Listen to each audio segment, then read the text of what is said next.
It's the kind of moment that takes your breath away. A little girl in a bright red coat, tiny arms and legs wiggling underneath a train car that could move at any moment. This is a situation that would usually send people running. But in Hammond, Indiana, there's no commotion, no cry for help when an elementary school student crawls between the tracks. It's quiet as she dusts herself off, casually picks up her book bag and a dropped water bottle, and carries on. Her book bag could have got caught, her jacket could have got caught, the train could have started moving while she caught. Moments like this still shock Akeisha Henderson, who moved here nearly 3 years ago. You better start moving, that thing's gonna move any second now. A few months ago, she started recording them, posting on social media, showing the world what normal looks like in a city where trains may block the street for hours at a time. There's no end this way that we can cross over. It's too far down. Leaving kids with no choice but to take their chances, tangling with the steel beast that often stands in their way to school. I know they're used to it, I can tell. Because it's like they didn't hesitate to do it. They didn't pause and think. They're just like, okay, we're just going over. Like, it was nothing to them. It's a harrowing situation people in this community say has become commonplace, with parked trains blocking people and cars from crossing several times a week. Industry experts tell us trains generally stop like this because their crews have reached the maximum hours they can work, or because of rail switching practices which impact when and where trains can move. When they finally do, we saw there's little notice given. It's heartbreaking, terrifying.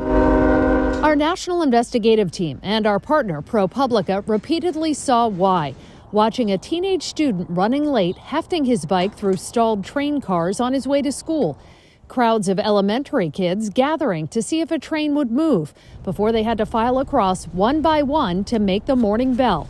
Parents helping their children with the big jump. And even that little girl in the red coat crawling alone to the other side of the tracks, where a crossing guard waits just 2 blocks down the street to personally guide students safely through the next intersection on their route. The middle school is right here where the sign is at, and straight down the street is the high school, Morton High School. The trip to attend them, often a risky one, captured on a mother's cell phone in hopes the footage would finally help to change things. Someone else needs to see this. Look at that little bitty baby. What do you think when you see that? I think it's outrageous. We took the video to members of Congress. When you saw that video, what was your reaction? It's shocking. And Transportation Secretary Pete Buttigieg. It's exactly why we believe that there needs to be and can be more done about this issue. An issue that impacts communities across the country. Our team combed through data from the Federal Railroad Administration, which has been collecting blocked crossing complaints from the public since 2019. Last year alone, that data shows more than 30,000 reports of blocked crossings across the nation, with Texas, Ohio, Illinois, Indiana, and Tennessee in the top 5 for complaints. Nearly 1,000 reports to the FRA detailed crossings blocked for more than a day. And hundreds of complaints report serious concerns, like pedestrians who climb on, over, or through trains. They also detail an even wider issue. First responders blocked from crossing the tracks for hours at a time or longer. Yeah, Jonathan, actually it's been almost 9 days, according to the mayor, that this train has been stalled here. It's a problem we've found can have serious, sometimes life-threatening consequences, with blocked crossings blamed for injuries, deaths, and devastating delays. You see ambulances get stopped all the time. From the Ohio house fire that kept burning as crews navigated their way around a stopped train. Multiple emergency responders were delayed this morning, all due to parked train on the tracks. To communities in Arkansas, Georgia, Kansas, and Texas dealing with blocked crossings that put lives at risk. There's been a couple kids where it lasted 3 days. Mike Hull understands. When you do know that there's a medical emergency or you do know that there's an active fire, I mean, it's frustrating. He's been a firefighter for more than 20 years and is now union president in Hammond, where he says police officers, ambulances, and fire trucks are forced to find ways around stalled trains on a weekly basis. In other towns and cities across the U.S., long, slow-moving trains that go on for miles also freeze first responders. Even in a crisis, though, they have no authority to make sitting trains move or to limit how long lengthier carriers block crossings. The Federal Railroad Administration doesn't either, with no federal laws related to blocked crossings. For decades, it was states that had control over what happened on the rails. 37 of them in D.C. have anti-blocking laws on the books.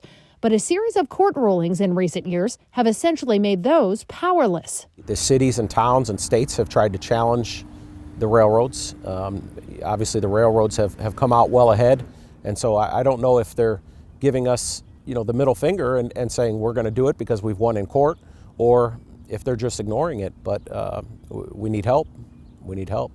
That help could come from the Supreme Court, with attorneys general from across the country arguing the High Court needs to decide once and for all who's really in charge of regulating the rails when it comes to blocked crossings. But in the meantime, some believe Congress needs to step in and take action. It's a tragedy waiting to happen. Texas Congresswoman Sylvia Garcia has been hearing about blocked crossings for more than a decade.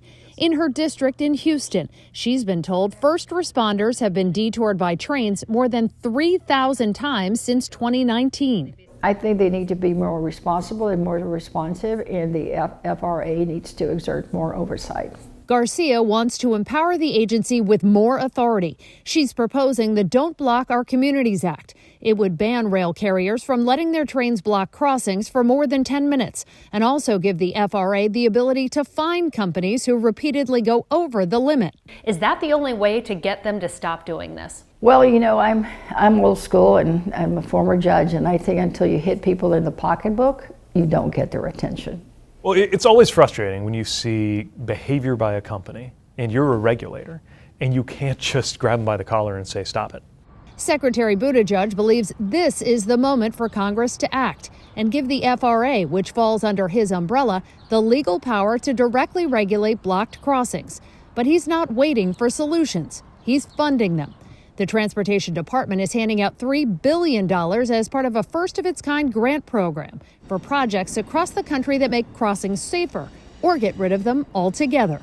If we can target those resources to where there is the most inconvenience or the most danger, then that's going to be a big win for the communities that are impacted. Many of them low-income communities of color, whose residents say they feel helpless, wanting the rail industry to be proactive when it comes to their safety. Does someone have to die in Hammond or in one of these other cities for them to take action and be serious about solving this? Well, it shouldn't come to that. It shouldn't require that. But what we have seen is that the strongest public reaction happens when it's too late for the people who are impacted.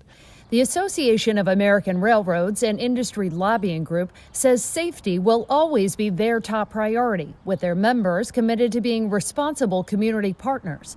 The group pushed for the program to eliminate crossings and generally agrees that stop trains aren't good for communities or their business. That's why rail companies use a variety of strategies to minimize them. If those strategies are being used in Hammond, our team didn't see them in action. A Norfolk Southern train sat blocking crossings for at least 4 hours during the busy morning rush, echoing what we've repeatedly heard from the community. FRA data shows Norfolk Southern is in the top 3 when it comes to reported blocked crossing incidents, with more than 15,000 since December 2019. Although the company originally agreed to an interview with InvestigateTV and ProPublica, they canceled abruptly, citing a family emergency. A spokesperson sent written responses instead, saying part of the issue in Hammond is this particular crossing is between intersections with other railroads that require permission to move through. Plus, the trains are headed to nearby Chicago, the nation's busiest rail hub. In a statement, a spokesman wrote, "We are actively working to identify an area where those trains can stage further down our line and have less impact," and also said they share the concerns of the community when it comes to the dangers of climbing on or through trains. When it falls on deaf ears after so many years, you can't feel any other way, but that they just don't care. Mike Hall feels just like many people we've heard from in Hammond, that trains that clog the city, creating delays and potentially deadly hazards, are just a way of life. Something children, like the little girl in the red coat, have to go through or even under when they're railroaded by a system that leaves them no choice. And it's sickening. It's sickening.